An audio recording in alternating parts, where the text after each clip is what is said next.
Selamat datang di 8 Film. Alur cerita sebelumnya, di mana SMA Garang melakukan karya wisata dan 3 siswi kabur pada malam hari untuk pergi ke pasar malam. Hena dan guru yang lain mencari siswi yang kabur, hingga akhirnya 3 siswi ini ditemukan dan akan mendapatkan hukuman indisipliner. Dompet salah satu siswi tertinggal di pasar malam, hingga Hena dan Jinso berinisiatif untuk kembali ke pasar malam dan mengambil dompet tersebut. Akan tetapi, Hena dan Jinso diawasi oleh seorang pria yang ternyata mantan pacar kakaknya yang mengenali Hena. Mantan pacar Yuna itu ternyata menceritakan kutukan yang terjadi kepada Yuna dan keluarganya pada suatu blog, hingga dibaca oleh seorang pria yang juga merupakan seorang konten kreator. Pria yang melihat blog itu pun dapat mengenali jika foto di blog itu adalah Jinso. Pria ini adalah Wani, orang yang membuli Jinso sewaktu sekolah dulu, sehingga dia menghubungi mantan pacar Yuna karena ingin mengangkat kisah Yuna dan keluarganya, karena yakin cerita itu akan menjadi viral jika Wani mengungkapkan di kanal YouTube-nya. Pagi harinya, Jinso menyeduh V60 dan teringat akan perkataan Hena sewaktu dia menggendong Hena pada saat karya wisata, jika Hena sudah tidak menyukai board game lagi. Dan lagi-lagi Jinso tersenyum atas sikap Hena. Di sekolah Hena bertemu dengan Jinso, hingga adegan canggung terjadi di antara mereka. 한 선생님, Dan kelihatannya mereka sedang dimabuk asmara, hingga Buyun datang memisahkan mereka. Scene berpindah ke klinik hewan yang dikelola oleh Dongsu, di mana Hena mengunjungi pamannya yang sedang sakit. Dongsu memberitahu Hena jika pamannya sudah baikan setelah diinfus, sebelum berlalu untuk menutup kliniknya. Dongsu mengingatkan Hena untuk mematahkan kutukannya karena sudah hampir 90 hari berlalu. Hena curhat kepada pamannya, di mana saat ini dia merasakan galau atas kutukan yang dialaminya karena mencium orang yang tidak dicintainya, hingga berusaha untuk mematahkan kutukan yang malah membuatnya semakin dekat dengan Jinso. Hingga Hena berencana mengatakan hal yang sebenarnya kepada Jinso tengah malam ini dengan memperlihatkan perubahan wujudnya. Tentu pamannya memberikan respon tanda setuju akan rencana Hena. 오늘은 꼭 말할게. Jinso ditemui oleh pria perundung di rumahnya dan berniat memvideokan serta merekam aksi Jinso terhadap berita yang ada di internet. Akan tetapi, aksi itu pun diketahui oleh Jinso hingga menghancurkan alat perekam milik Wani. Wani tampak kesal dan tiba-tiba dia menggonggong karena mengetahui fobia Jinso dan memperlihatkan berita di internet yang menampilkan foto dirinya dan Hena ketika di pasar malam. Jinso pun mengusirnya.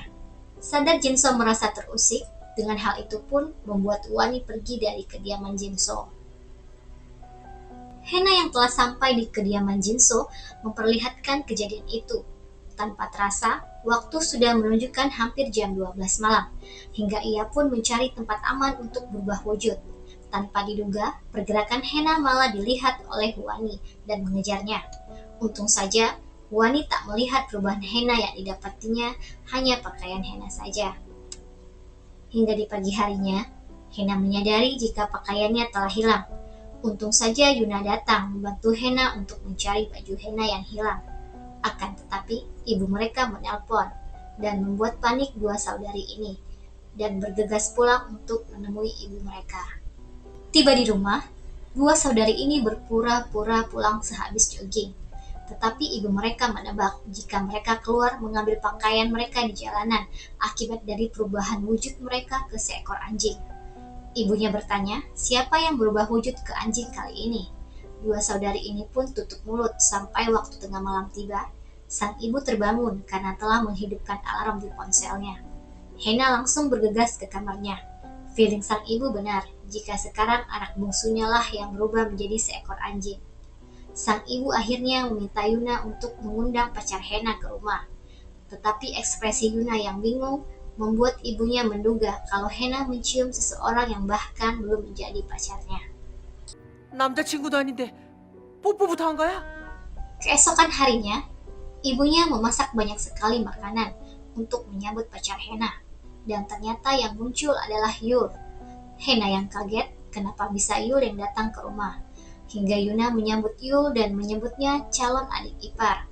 Ternyata ini semua sudah direncanakan oleh Yuna, karena berpikir tidak ada laki-laki lain yang bisa diajak kerjasama. Dan Yul pun juga sudah mengetahui kutukan Hena. Yul disambut sangat ramah oleh sang ibu, dan mereka pun diajak untuk makan siang bersama. Dimulailah interogasi yang dilakukan oleh sang ibu. Untung saja, Yuna membantu Yul untuk menjawab semua pertanyaan yang dilontarkan. Sang ibu curhat jika akan sangat sulit untuk menerima kekurangan anak-anaknya, apalagi kutukan terjadi pada keluarga mereka. Sang ibu khawatir jika hubungan putrinya berjalan buruk, ditakutkan jika laki-laki yang dekat dengan putrinya suatu saat akan menceritakan kutukan tersebut ke orang lain, ataupun mengganggu hubungan putrinya ketika mendapatkan jodoh yang lebih baik. Tetapi Yul dengan yakin dan percaya diri mengatakan jika dia menerima kutukan Hena. Akan tetapi, ketika sang ibu bertanya apakah Yul benar-benar mencintai Hena, ketika Yul berpaling dan menatap Hena, kontan hal itu membuat Yul merasakan gejolak di dadanya. 사랑, Loh, apakah Yul menyukai Hena? Apa iya itu perasaan jatuh cinta? Tiba-tiba ponsel Yul mendapatkan panggilan, dan Yul izin untuk mengangkat panggilan itu, yang ternyata adalah telepon dari Jinso. Jinso mengingatkan Yul untuk makan malam, dan juga sekalian untuk merayakan hari ulang tahun Jinso. Akan tetapi, sang ibu malah menguping pembicaraan Yul dan Jinso. Yul begitu kaget ketika menyadari jika ibunya Hena sudah berada di belakangnya. Sang ibu melanjutkan pertanyaan yang mengganggu Yul. Mengapa jika Yul mencintai Hena, tetapi kutukan belum bisa dipatahkan? 둘이 입 맞췄죠? 네. Sehingga sang ibu menyuruh Yul untuk mematahkan kutukan itu nanti malam. Jelas Hena yang berada di sana akhirnya memberitahu ibunya jika dia mencium orang lain, dan Yul tak tahu akan hal itu. Selepasnya, sang ibu meminta maaf kepada Yul dan merasa ia telah salah membesarkan putrinya.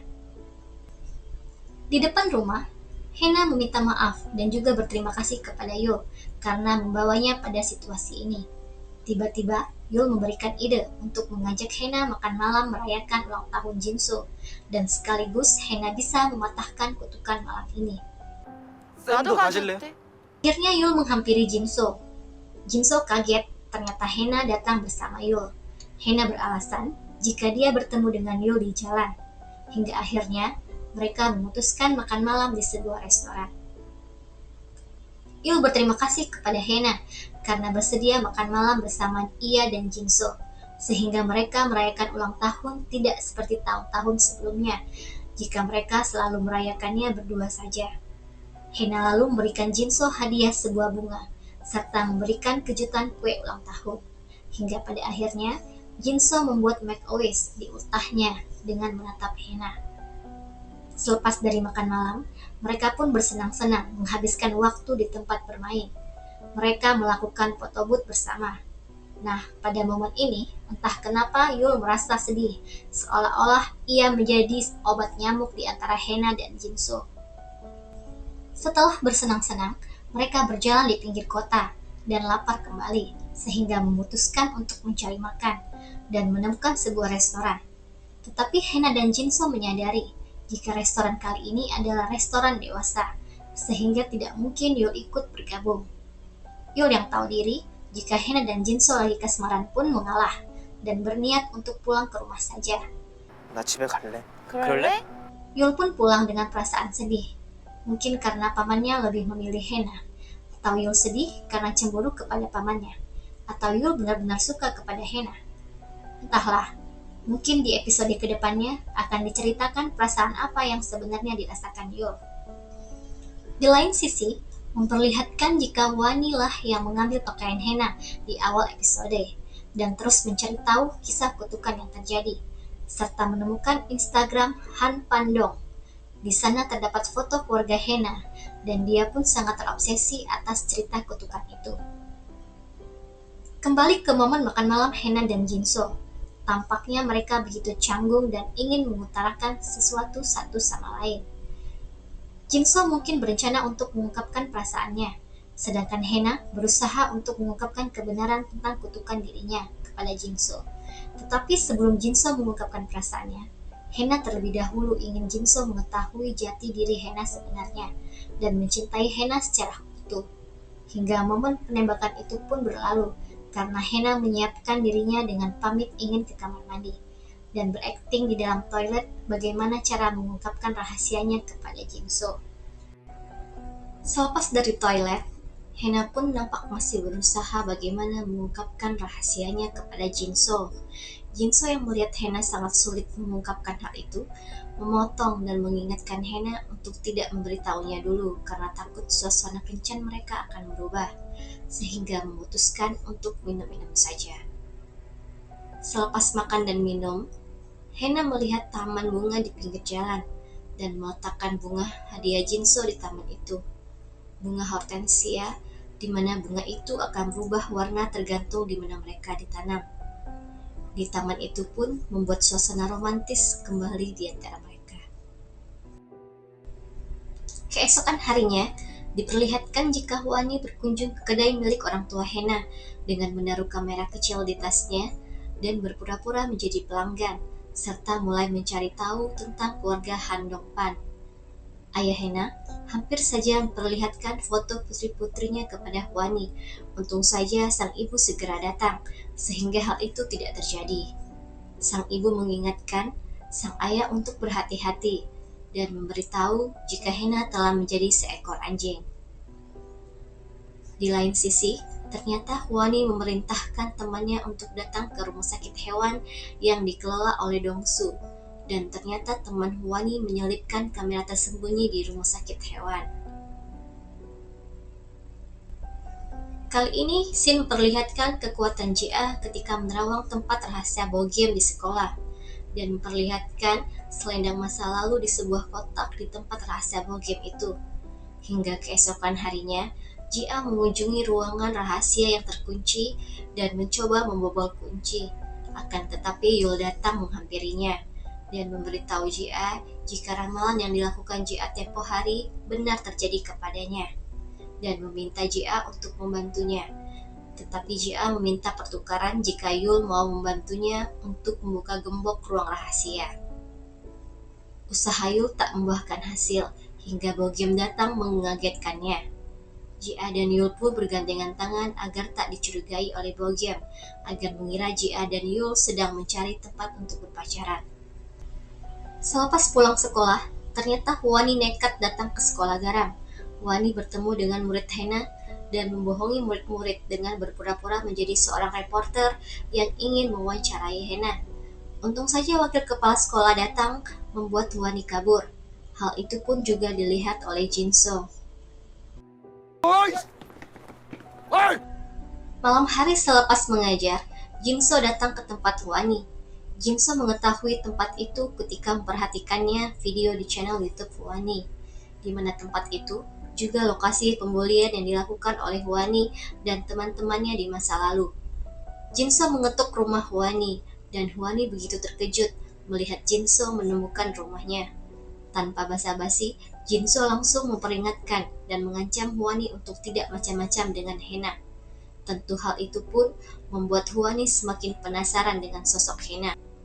Di lain tempat, di rumah sakit hewan, Yuna Dongsu mengingatkan Hena untuk segera mematahkan kutukannya dan memperlihatkan kilasan balik cerita Yuna di mana mantan pacarnya yang brengsek meminta tebusan kepada keluarga Hena untuk membantu Yuna mematahkan kutukan. Sang ibu mengintimidasi mantan pacar Yuna untuk menghapus jika dia sempat merekam perubahan Yuna saat menjadi seekor anjing. Ternyata begitulah cara Yuna mematahkan kutukannya. Tanpa disadari, pembicaraan mereka ternyata diawasi oleh Huani melalui kamera tersembunyi dan segera menghubungi mantan pacar Yuna untuk menemuinya. Di kediaman mantan pacar Yuna, Huani datang dan berniat membeli cerita serta memvideokan pengakuan mantan pacar Yuna atas terjadi perubahan seorang wanita yang menjadi seekor anjing. Karena akan dibayar, mantan pacar Yuna pun menceritakan rahasia keluarga Hena. Setelah selesai, mantan Yuna begitu kaget ketika melihat bayaran 3 juta won atau sekitar 35 juta rupiah dari Hwani atas kisah tersebut. Scene berpindah, memperlihatkan Hena dan Jinso di persimpangan jalan. Jinso di seberang jalan memberikan isyarat jika dia akan menyeberang dan menemui Hena. Akan tetapi, Jinso melihat dan mencurigai seorang pria yang ada di belakang Hena yang berperilaku aneh, karena teringat akan Hwani yang nekat dan bisa melakukan apa saja untuk mencelakai Hena.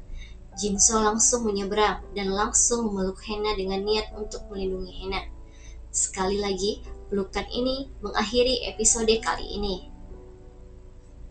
Terima kasih buat kalian yang menonton sampai habis alur cerita kali ini. Dukung terus channel baru ini supaya terus berkembang ke depannya.